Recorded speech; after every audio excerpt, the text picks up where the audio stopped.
Okay.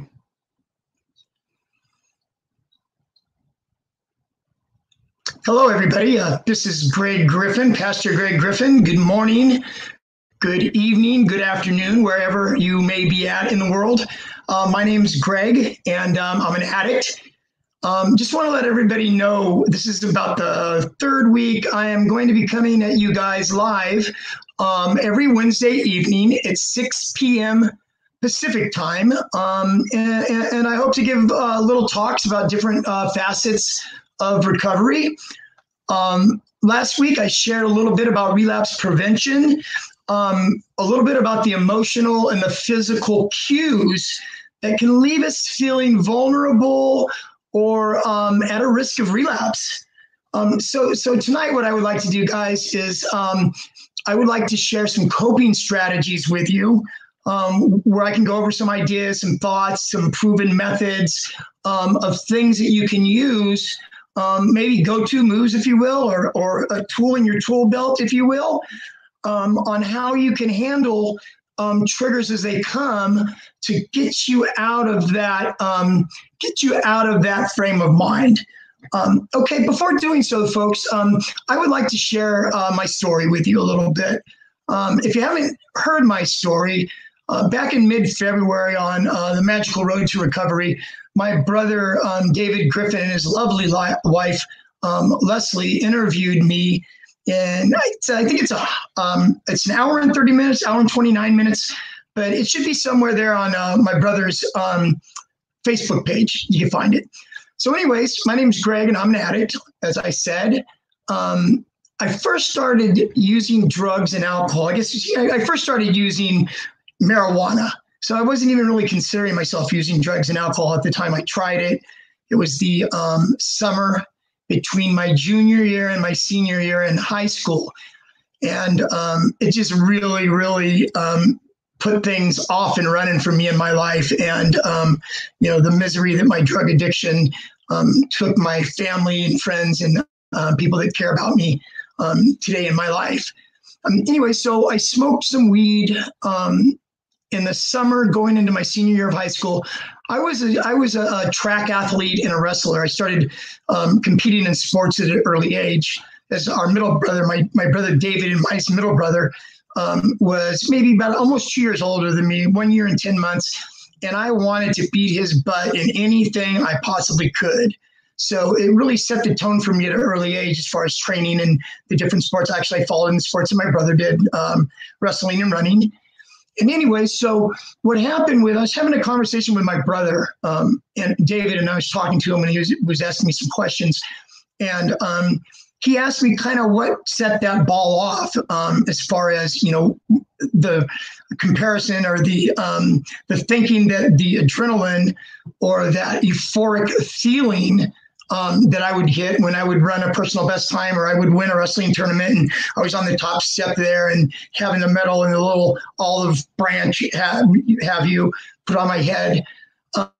Once I finished high school, that stuff was off the table for me. And so I think drugs started filling that void for myself. So it started with marijuana. After high school, then I started dabbling in other stuff. I mean, you're around some people that, have marijuana and pills and stuff like that. You open the door to a whole different subset of friends and to just new environments. So I started with doing a little bit of speed. I did a little bit of meth. I started a little bit of coke. Really, really liked it a lot. I liked the way that it made me feel. Too much, obviously, as the story goes on. And along with my drug use, there started becoming legal issues. So it started out, you get in trouble, you get put on probation for a year, then got into a little bit more trouble and 6 months in the county jail and a year in the county jail. So anyways, the ante started going up as I got older and I started using more and more. I ended up going to Nevada in 1984, the state of Nevada, and I ended up over a weekend writing a series of checks that weren't my checkbook. It wasn't my checkbook. They weren't my checks, but I wrote a series of checks over a drunken 2-day weekend. There, 8 checks to be exact. And what ended up happening, what I did was I was a clever addict, or so I thought. I wrote a check because I couldn't cash me the cashier's cage. we'd already kind of burned that thing out. So the genius that I am, I wrote a check to check into a suite at Caesar's Palace for 4 nights, wrote the check, $200 a night, $800 for 4 nights. That evening, I'd go down at 3 a.m. I have an emergency in my family. Hopefully, I'm not like cluing people in how to be a better criminal. That is not my intent. So we check out and I get the $600 cash back. So anyways, as it had it, of course, I was drinking, gambling, and before I know it, the gig was up. Security surrounded me, arrested me. I went to Minden County Jail right outside of Lake Tahoe. And I did not know the seriousness or how much trouble I was in at the time. So anyways, once all the smoke cleared and I had these 8 checks, I met with, the public defender and all that. And I had an arraignment of my court date and stuff. And the public defender said, well, Greg, he says, they're offering to see if you'll plead guilty to 1 check. The thing is in the state of Nevada, each check that I wrote over that weekend, each check carried 1 to 10 years in the state penitentiary in Nevada. I pleaded guilty to 1 check and they ended up getting 5 years in the penitentiary. And that is really kind of the beginning of my criminal life there. You go in today's world, I work right now. I work in the drug and alcohol field. I have for the last 21 years. I'll get into that a little bit in a minute. But, as time goes on and, you go to prison and you start, hanging out with different people, you learn, as far as our justice system goes, in my opinion, there's just so much money being spent. Prisons are big business. Prisons are in business and they're big business. They make more money having you locked up there than the county would be spending or the state would be spending on you to go to drug treatment program, which is what should really actually be happening. So anyways, did that prison time, came back to California. I went into a drug program, stayed there 6 months. My brother David helped me get in from prison. Stayed there 6 months. I thought that I had a grip on things, but I didn't. So anyways, I got out of the program, had to go back and report to Nevada from the parole that I had. And when I went up there, never reported, and things just really got off and running. Living in Las Vegas, I loved it. I loved the action. I liked the excitement. Like I said earlier, I'm an adrenaline guy. And so everything, it was just perfect for me. So after a year and a half up in Nevada, a friend of mine who was a heroin addict, didn't really know too much about heroin or heroin addicts at the time, was introduced to heroin. And when I tried it for the first time, I could take it or leave it. It made me itchy. I remember it made me really itchy. And I threw up a lot too. And for some reason, I guess I liked the high or the feeling that the itchiness and the throwing up didn't bother me so much. Anyways, I dabbled with that for a couple months. And then before I know it, I was hanging out with my buddy that was the heroin addict and was with him for a period of about a week.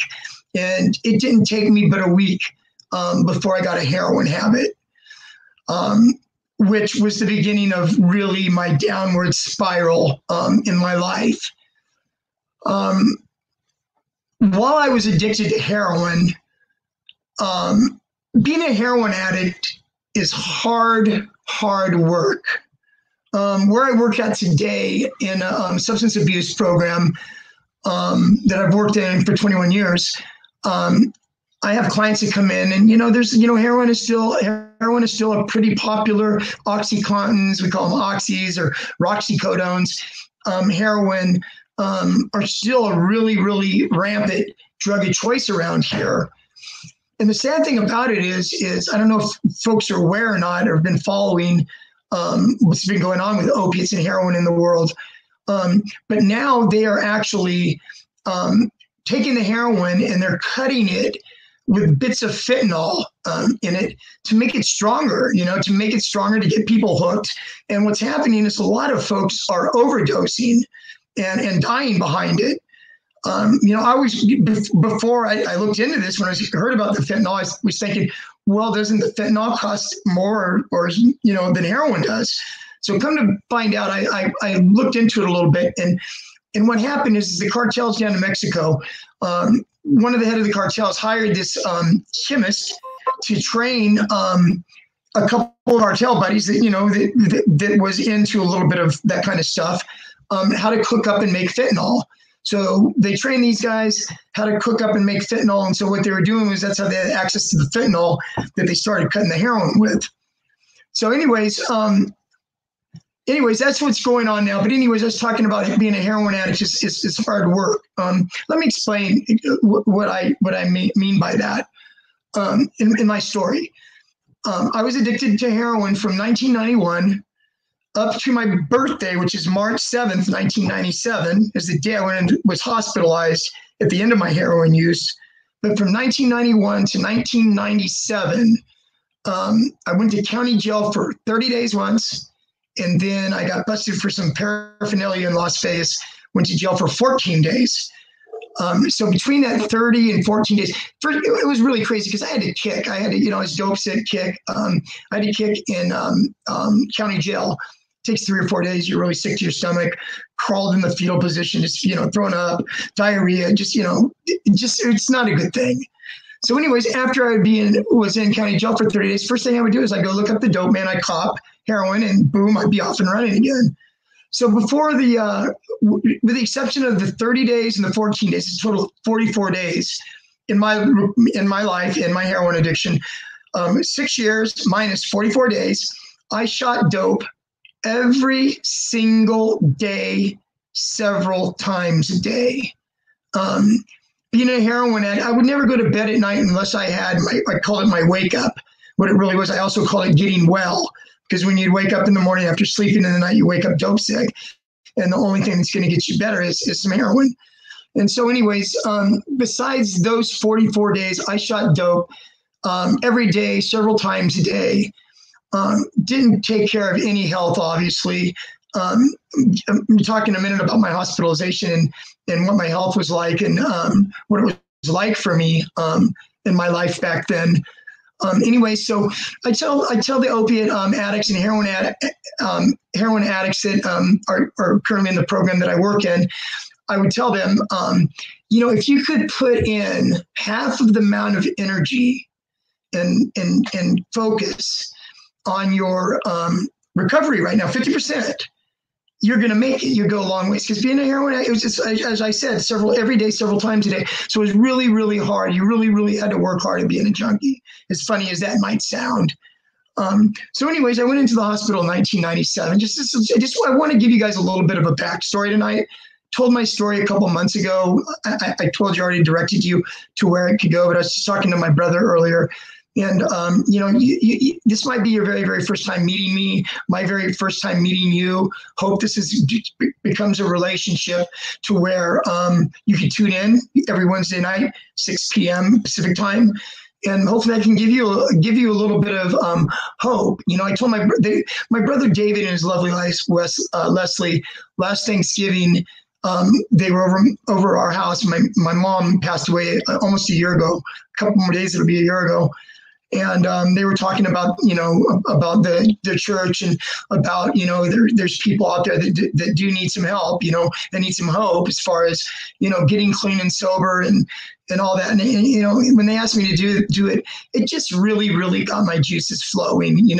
My brother was telling me, Greg, we have clients, we have people that are members in our church and stuff from all around the world, and I just thought it was a really, really cool thing. And so that's why I'm here talking to you right now, sharing my story with you. So anyways, I went into the hospital. I remember I had really bad pain in my chest. I thought it was my heart. Didn't go to the hospital for several days because I didn't want to go there and be dope sick. Not really realizing at the time with the medical condition I had, they were going to stabilize me.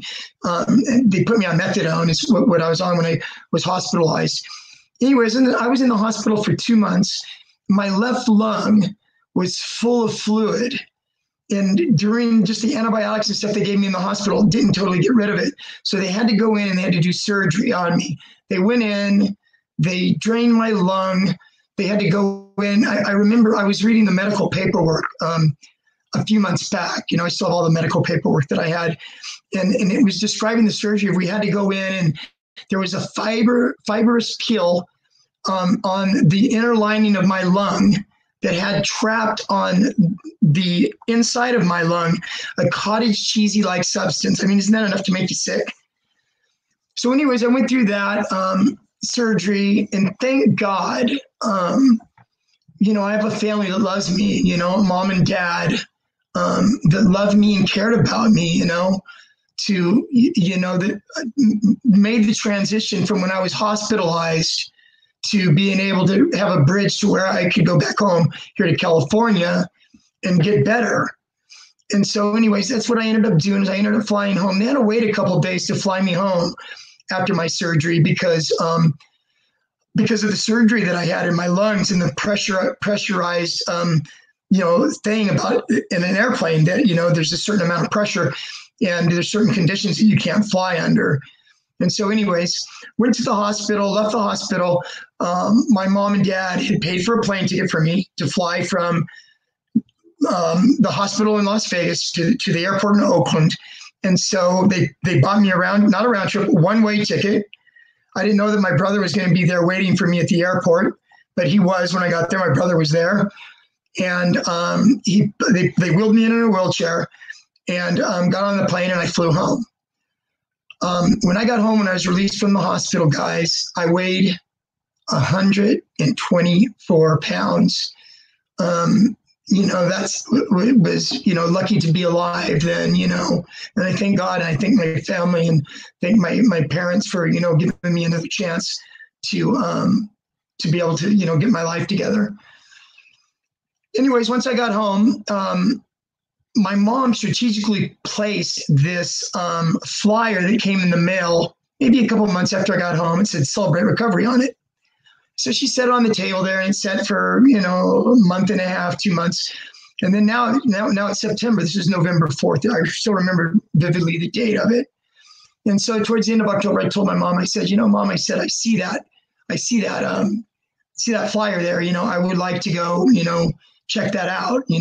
I just needed something outside of myself, something I could find hope in, something that I could find peace in, here I was, this, 37-year-old, unemployed, 124 pounds, trying to get my strength and my weight back and to get healthy again. And all this time that I'm back home, I'm thinking I'm coming back home to get my strength back, get back on my feet so I can go back up to Las Vegas again and hang out, start shooting dope again. Can you imagine that? 124 pounds. So anyways, thank God that, my mom put that there and that she came with me originally to go to Celebrate Recovery. And, it was a wonderful thing. When Mom came for the first time with me, she was going to support me in getting my help. And little did she know she was going to get her own help too. They had groups that obviously I was in the chemical dependency group. They had a sex addiction group. They had a codependency group, which my mom went to the codependency group. And so anyways, we did that. And so I started getting better. I started building my faith in God and started finding a purpose in life. So, it was a wonder. It was a good decision to do that.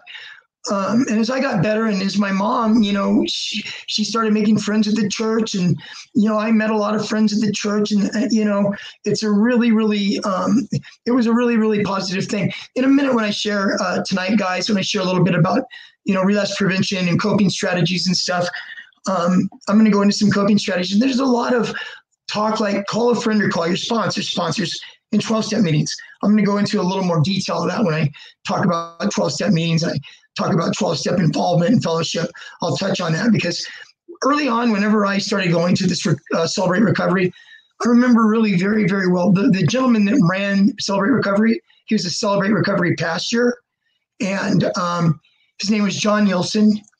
And he took me under his wing. He heard my story. He saw me during my transition. I was far from well when I started going. I mean, heck, I'd only been home 5 months when I started going. And so anyways, thank God that he put him in my life. And he told me early on, he shared with me, he says, you know what, Greg, he says, it's really not that difficult, Greg. He says, you need to change playgrounds and playmates. And, that really resonated with me. I need to change playgrounds and playmates, it made sense. No more hanging out, guys, with the old friends it's going to pull you down, right? Any of the old friends that you have in your phone still, You need to delete them, get rid of them. They're not going to do anything but bring you down. So anyways, it was a great message for me. And so after I was home, a year and a half, 2 years, and I wasn't going to go back to Las Vegas and start shooting dope again. Go figure that, right? I had to decide what I wanted to do with my life, what I wanted to do for a living. I was only 38, 39 years old at this time. So thank God, once again, mom and dad, helped me out, paid my way to school so I can get a career. And in 2000, I was certified as a drug and alcohol counselor. Started an internship in 1999 at the program that I currently work in. I've now worked there for 21 years. So God's been good to me in that respect. Okay, guys. So that's a little bit about my story. Well, but before I end my story for tonight, I just want to share because this has really, really, really been on my heart a lot lately. In 9 more days, my mom, who I've just talked to you about going to celebrate recovery with, and we shared a lot through that program, and it opened her eyes, to codependency and stuff, and it really opened my eyes too, to a lot of things, and 9 days. She died May 29th of last year. And now my dad, my father, he's, we didn't know if he would make it a year, and here 9 more days, it'll be a year that he's made it. My mom and dad celebrated. My mom and dad's wedding anniversary is May 10th. And before my mom died, 19 days before my mom died last year, my mom and dad, she was in the hospital, but my dad was there. They got to celebrate their 65th wedding anniversary then, with each other. So that was nice. But anyways, my mom was really sick, and her 1 year anniversary of passing away is coming up. And I just really, really remember my mom's last month on Earth here. She got rushed to the hospital in an ambulance. This was probably 3 weeks, a couple weeks before, maybe 3 weeks before she passed, early May. Me and my sister had to call an ambulance, and they came and picked her up at home and brought her to the hospital. And while she was in the ambulance, she had a heart attack. And when she was being wheeled into emergency, my sister was in the ambulance with my mom. And she had 2 more heart attacks. And the doctor told my sister at that point in time, he said, if there's family or friends, you need to notify him now, because, mom was on her way out. Come to find out, my mom was a battler. She battled through a lot of stuff her last year in life. But anyway, she came back through and came back to about 2 days after these heart attacks. And I got to tell mom then at that point in time, I said, Mom, I said, I got to really experience what it felt like to lose you, because we thought that we had lost you. And I told her, I said, from this day forward, Mom, you are now my bonus mom. And so what that meant to me was I got to love on her. I got to love on her hard. I remember her last, since that happened 2 or 3 weeks before she died, my mom loved massage. And, I'm not a massage therapist by trade or anything, but I give a pretty mean massage. You could ask my sister that, she would say yes. But I was at the hospital every night, and I'd give my mom a shoulder and neck massage and upper back massage, And one night I missed my little girl, my not so little girl anymore, Lindsay. She graduated, I don't know, maybe a week or two before my mom passed. And so I didn't end up going to the hospital that night. And my sister was sure to remind me that next morning, Mom was wondering where you're at, because she wanted her massage. And so it was touching. Anyways, guys, that's my little bit of my story. Okay, so now I want to go into, let me see here. Now I want to go into relapse prevention. We're talking about relapse prevention. Last week I shared some triggers and stuff with you about what a trigger is and coping strategies. Let me give you first of all, let me give you a definition of a couple definitions of a relapse. A relapse is the act or instance of backsliding, worsening, or subsiding, or a reoccurrence of symptoms of a disease after a period of improvement. So basically, guys, it's like cancer, you know. Drug and alcohol use, we have found through time and studies and stuff, is a brain disease. So it's not unlike asthma. It's not unlike cancer. It's not unlike diabetes. It is a relapsable disease. So sometimes, does everybody relapse? No. Matter of fact, statistically, between 50 and 60 people, 50, 60% of folks that get into recovery decide they don't want to use drugs and alcohol anymore and go down that path of not using it again. 50 to 60 people experience relapse. Just a little statistic for you. Okay, so of relapse triggers, there's both emotional and physical triggers. So for emotional, let me just use this acronym for you. It's easy. If any of you know anything about recovery or AA, you'll recognize it's called HALT, HALT. It stands for don't ever get too hungry, don't ever get too angry, don't ever get too lonely, and don't ever get too tired. Okay, so I'm going to take each of those, just quick, brief thing about it. Don't get too hungry. So what does that mean? What that means is that when we're in our addiction, obviously, most of us, like 90% of us, I would venture to say, don't give a crap about our nutrition or about eating even. Go figure, right? How do you think I got down to 124 pounds? You know, there wasn't much eating going on here. I used to tell my friend that I was with, I would get up in the morning, I'd drink a 40, and then maybe I'd drink another 40 in the evening. And I say, well, it says on the bottle here, 40 ounces, 890 calories or something. You know, that's just how my sick mind was over that. So anyways, you know, what it's basically saying is we need to start paying attention to nutrition while we're in recovery. Don't ever get too angry. Now, this one right here, anger is probably the most biggest trigger and reason for relapse. You know, angry is just, it's just, you know, there could be healthy anger and then there could be inappropriate anger.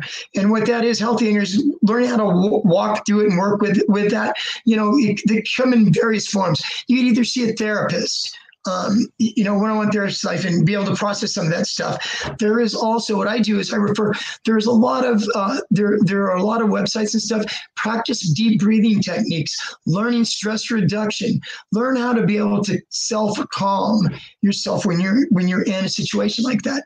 Don't ever get too lonely. Loneliness is a really big thing in recovery. And let me tell you why.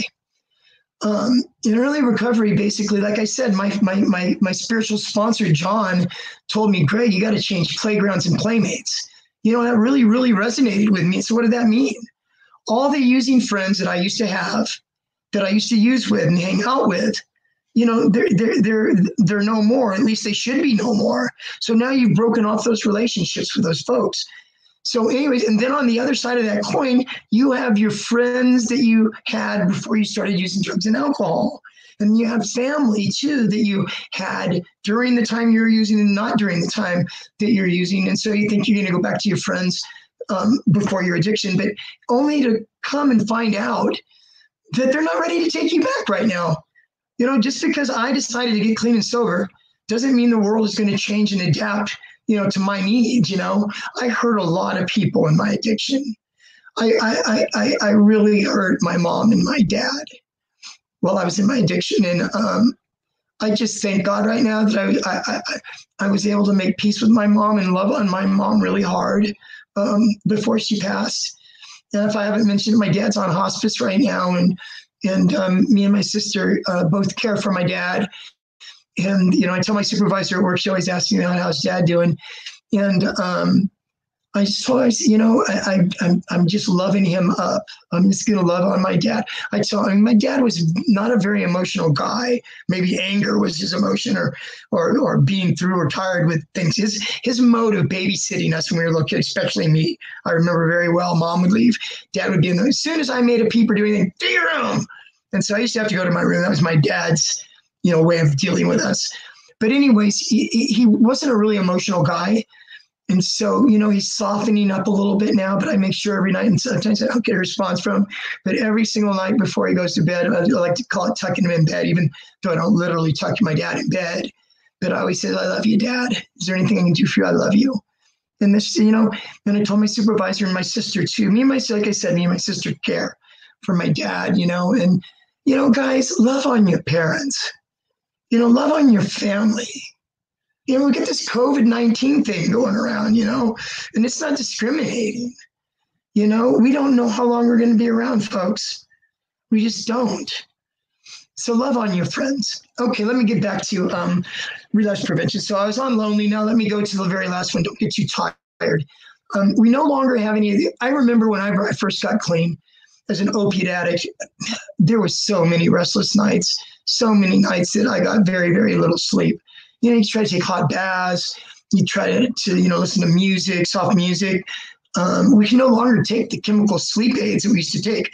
No more drinking ourselves to sleep, passing out. There's no more nodding myself to sleep with opiates. There's no more taking Xanax or Valium, because those are off the table now that you're in recovery. But if I could suggest, guys, something, we have melatonin, natural homeopathic medication.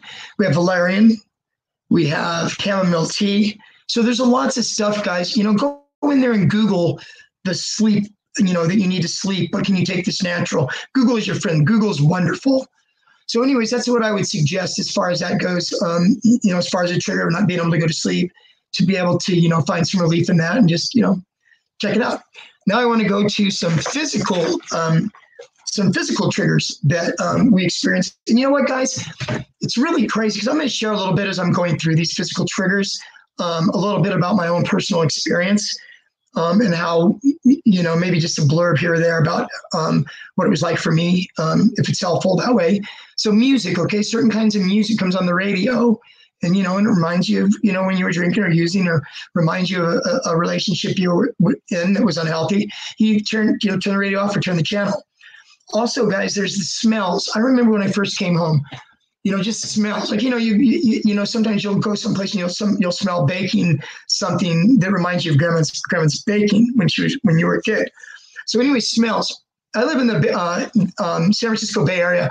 And so we have a thing called BART, Bay Area Rapid Transit. And I go to Oakland. I'm a sports fan. So I go to Oakland A's games, Oakland Raiders games now, Las Vegas Raiders now, San Francisco Giants games. And we have a thing called BART. And so when I first got clean and came home and I started going to those games, anytime I would go into a BART bathroom, it would remind me of snorting cocaine, because that's what I used to do when I was in my addiction. I used to go in there, lock the door. There's only one person in there at a time, only one door, only one lock. And the only way somebody could get in there is if it was a station agent that, if you were in there for a half an hour. So you weren't going to get interrupted. But that smell of that bathroom made me go back and think about snorting cocaine again. Money is a big one.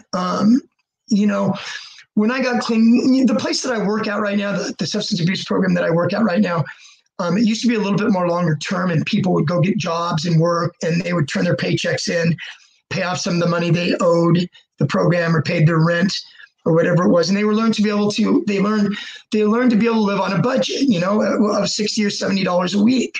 And they learned to do that, and they learned to be able to, set money aside. But anyways, money is a really big one. Having a paycheck that's $900 and cashing out $900 cash in your pocket is a huge trigger, guys. So what I did early on is I relinquished my control of my paychecks over to my father. Maybe you have to maybe you have to relinquish it to your wife or your brother, whoever you have in your life that you trust with your money. Okay, guys. Some people say, "Oh, hell, I'm 50 years old and I work 40 hours, and I shouldn't have to turn my money over to anybody, right?" Well, you can go with that if you want and have that $900 in your pocket and see how you make it through the weekend. So, anyways, where I'm going with this is it's real.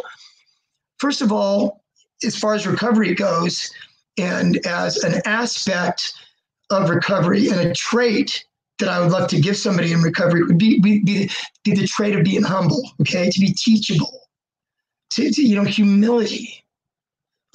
If you saw any of my talks in this, humility is not thinking less of yourself.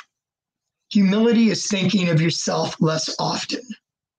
So yeah, guys, sometimes, suck it up and be humble. It's okay to be humble. People like humble. Some people like humble. Some people feed off of somebody that's humble. But being humble is a good place to be, guys, in early recovery. Obviously, our way didn't work, guys. Our way didn't work. Let's be open and try something different. Okay, then how about this? Go into the grocery store, especially for us alcoholics out there, right? You know, Jesus Christ, when you go there and they have this section that's usually off in the corner, and they usually have the big things, big bottles of, you know, tequila and all the top shelf liquor they have stacked up, right? So nowadays they have in the front of the liquor store in cases and stuff so people don't rip it off. But anyways, it's like, how do you think that feels to an alcoholic? How do you think it would feel? Crack cocaine on aisle 3, you know, methamphetamine, aisle 5. You know, every time that an alcoholic goes to the grocery store, especially new in recovery, it can be a tough thing. So what do? You know, bring a friend. You know, bring somebody, bring a sponsor, bring a friend that's supportive of your recovery. You know, talk about those feelings after they come up and process those feelings after they come up. Okay, exits on a freeway. Exits on a freeway. So what does that mean? Okay, you're driving down the road. You're driving down the road. There's an exit on a freeway that you're used to getting off on, that the connection lives a few blocks away, where you have to go cop. So anyways, you're driving down the freeway, and this exit has this gravitational pull towards you to where, you know, should I, shouldn't I, should I, shouldn't I? What do? One, you can take a different route home, even if it's 5 or 10 miles further. You can do that. If it's really, really a strong urge, call a friend or call your sponsor 5 minutes before you get to that freeway exit and talk your way through it. One last physical trigger is, and this was really a trip because I experienced this. And when I experienced it, I experienced almost 3 years into my recovery. And God, I was surprised how strong of a pull it was on my heart and my mind. And in 1999, I told you I just went to school and stuff and get certified for my drug and alcohol, you know, certification. And I had to go up. It was a Saturday morning at 8 a.m. So what I did is I drove up to Sacramento. It's about a 2-hour drive from where I live, and got a motel room for the night so I can get a good night's sleep, wake up, be able to go get a jog in the morning, be clear-headed to get my coffee, bam, go over to take my test. Checking into the motel room, guys, getting my key at the front desk. I started feeling it then. And then when I got to that room and I opened the door to that motel room and I walked in, it brought it all back for me. First time in a motel for me since I was shooting heroin. So as soon as I walked in the room, it reminded me of closing the curtains, pulling out the spoon, putting the dope on the spoon, putting water on it, cooking it, pulling it up and slamming it. And I had to walk through that, you know, You know, my supervisor that I worked with, we both studied and took the test together. So she had her own room though. And so after we checked in and stuff, when we went out and had dinner, I told her what's going on for me. And that it was really, really strong. I mean, I didn't feel like I was in danger of going and looking for drugs and getting drugs and doing that. But it was just really that strong pull that it had on me, guys. So these are real. These physical and emotional triggers are real. So now what do we do with them? Okay, let me go over some coping strategies. So what we do, I do an exercise in one of the relapse prevention groups that I do, where I work, where I give these index cards where on one side I have people write their triggers, and on the other side I have them write their coping strategies. And then after they do that, I have them do it in color. Then I take those little index cards and I take them home, all 25 of them, how many people are in my group, right? And I laminate them. I trim them, I make them look nice and pretty. That's why I tell the clients when they're doing it, I give them colored pencils, colored pens, tell them to make them look pretty. You know, put this in, you know, put some thought into this, because this could be a really, really good tool for you. It's something I used early on in recovery. Used pictures of my little girl. My little girl was born my not so little girl now, was born in 2001. She's 18. She just graduated last year. I think I shared that with you. And, you know, keep these with you. Keep them in your pocket. You know, it's funny. I'll run into somebody a year ago that was in treatment a year and a half ago, and they say, Greg, I saw that little card. You know, and it touches my heart, you know. So anyways, coping strategies, okay? Call a friend or call a sponsor. You feel like using call a friend or call a sponsor. You're going to hear sponsor, and you're going to hear 12 steps, 12-step go to a meeting. You're going to hear this throughout these coping strategies. It's a common theme. And then I'm going to break it down a little bit and tell you why it's a common theme, okay? Go to a meeting is another one. Go to an AA or NA meeting. You're feeling triggered that day. Go to a meeting, talk about it, raise your hand, talk about it. Having a hard day, feeling triggered, take a walk, take a hike. Take a hike. We have really, really beautiful trails here up here in Northern California. Take a hike, take a dog for a walk, take the cat for a walk. Try that one, right? Take the cat for the walk. I have to chase our cat. We had a cat that was a wild cat that my sister brought back from way up in Northern California, who was really, really a wild cat. Anyways, take a walk, walk the dog, get out, breathe in some fresh air. Very good. Go to the gym. Exercise. First of all, exercise is just, it's fantastic. It's a fantastic thing if you can gravitate towards it in recovery, because it's such a stress reducer. It's such a, I do my best thinking. I do my best thinking on either a run or on the treadmill or the elliptical at the gym. It's just as a way for me to clear my head, for me to think, try to work things out in my mind, any decisions I have to make. Go to the gym. Can't stress after the COVID-19 stuff's over with, by the way. That's the last damn thing I'm going to do in COVID-19 is go to a damn gym. I'm surprised they're even thinking about opening these gyms up with this. I don't want to get political now, so I'm going to pass on that. Normal circumstances, go to the gym. Can't do it enough. A little story about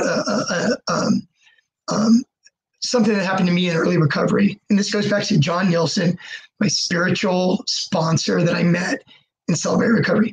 I experienced my very first death of a friend in 2002. And this is a little bit of story too. There's a little celebrity involved in the story. My dear friend, Frank Ward, died of a heart attack at 46 years old when I was working at the program that I'm currently working at now. And out of the blue. And I went to the movies with my dear mom that day. That was, 2002. We went and saw a boxing movie. Go figure when I go in the story here. Frank Ward was Andre Ward's father. Andre Ward was the gold medalist in the Athens Olympics in 2004 and undefeated middleweight, super middleweight, and light heavyweight champion of the world. Frank was his dad. And Andre was 18 years old at the time that happened. And Frank's goal for Andre was to always go to the Olympics. He said, son, the trainer wanted Andre to go pro because Andre had an undefeated amateur career, several years in a row, Golden Gloves champion. And so Frank would tell his son, I want you to go to the Olympic Games, win a gold medal. You can call your own shot and pave your own path. So anyways, Frank died. Andre's 18 years old. Andre stopped fighting. Andre backed off his faith of God. Andre started drinking. Andre started hanging out with the wrong crowd. So this happens for a few months. Another athlete's named Napoleon Kaufman. He used to be a running back for the Oakland Raiders. He left pro football to become a pastor. He's a pastor here in the Bay Area. Napoleon Kaufman, Pastor Kaufman, got a hold of Andre, set Andre down and talked to Andre. And he said, son, I'm just worried that if you don't play this out and you don't give it your all to see if you can recognize the dreams that you shared with your father before your father died, I don't know if you'd ever be able to handle that if you don't do it. Storyline is Andre started training again. Andre made the Olympic team and Andre won a gold medal and so on and so forth. Frank's death, I get called that afternoon that Frank died. My friend Frank died 46 years old. Of course, that's a shocking thing at that age. I didn't know what to do, guys. I didn't know. This was the first death I experienced clean and sober. Normal people would want to go probably drink or whatever. I mean, those were off the table for me. I didn't even cross my mind. I called my spiritual sponsor, John Nielsen. My friend just died. I need to see you. And he had a couple of appointments today. I could see you at 3:30, Greg. This is like 1:30, right? So I booked down to the gym. I had a membership at the gym. I go down to the gym. I get on a treadmill and I just start running. And I had my eyes closed. I was listening to music. Tears were just coming down. And a gal that I went at the time I feel a tap on my shoulder, and there she is looking at me, and the tears just going, you know. But you know what, guys? I learned how to take care of myself. I learned how to take care of myself then. You know, it was a good thing. Okay, so last one for coping strategy, I think I would like to say is, what do you do? What do you do for like weddings, birthday parties, different events that happen when you're in recovery, right? A lot of drinking is around for a lot of those things, and people aren't going to change their lives. A lot of people can handle, you know, having drinks on the weekend, or there's a lot of normies out there, but we can't do it. You know, going into it, you know, take a friend or take your sponsor, number one. If you feel shaky, you know, bring support with you there. You know, it's actually admirable nowadays to have people, having somebody that, you know, drinking a Perrier or a bottle of Crystal Geyser or a Diet Coke or whatever to get through that event, to be able to make you feel comfortable, makes you feel more comfortable. Or, you know, have a plan that you can leave. You know, give yourself permission to leave, guys. If you feel a tug and you feel uncomfortable about something, this is your life. You've worked hard on your recovery. You know, you've looked at these things. You looked at relapse prevention. You've went through a treatment program, or you live, you know, a really strong 12-step program. You're a sponsee, or you're sponsoring people now, whatever the case may be. You know, it's okay to give yourself permission to leave if you feel uncomfortable. Okay, guys. So also, I just want to also share with you the as far, you know, we talked about anger, and we talked about different feelings, and we've talked about stress. You know, these things are products of life. You know, we all got cell phones. We live in a very fast communication world where people can get a hold of us. We're pulled this way, we're pulled that way. You know, as far as exercising and stuff, because there's also Google is your friend. You know, there is a couple places that I know of that mindful.org. There's a couple different places, you know, Google mindfulness, breathing techniques, different places. They're free, guys. Go in there and learn, you know, breathing techniques. I went to mindful.org today, and right when you go in there, they have a little button. It's a 5-minute relaxation meditation button, and you sit down, get yourself grounded, relax, and hit the button, and it will walk you through 5 minutes of, you know, just stress reduction, meditation. You know, it's really good. Okay, I told you. Wrapping up the end of the night, I want to talk a little bit about 12-step meetings and about sponsors and what that means, and why do I mention it so much. Like I told you, my spiritual sponsor says, Craig, you got to change playgrounds and playmates. You know what, guys and gals, that's easier said than done. You know, making a whole new support network. And when the 12-step programs of NA and AA are a lifestyle. The steps it's a lifestyle program.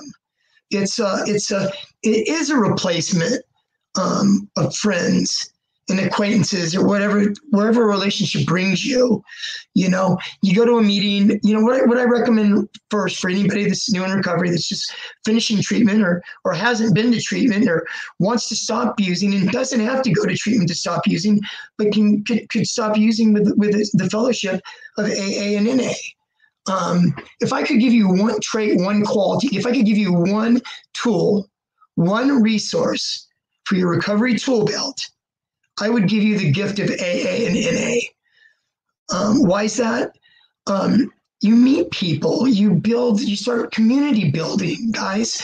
You get a sponsor. How do you get a sponsor? You go to a meeting, you raise your hand, say, I'm brand new. I'm new at this, and I need a sponsor. And somebody will come up to you after the meeting and talk to you. Or sometimes they have sponsorship meetings where the meeting will start out, and the secretary will say, it's a sponsorship meeting, and they'll have the people that are in recovery raise their hands that are able to sponsor. Men for men, women for women will raise their hands on who they get sponsored, and you go up and you talk to them afterward. Why is it important? First of all, the first couple of weeks of early recovery, it's a lot of emotions. You know, you need somebody to maybe call and talk to help you get through these tough times. You know, a good sponsor will take you and put you under their wing, and they will introduce you around to all their friends. Look for somebody that's got a couple, 2, 3, 4, 5 years of recovery under the belt.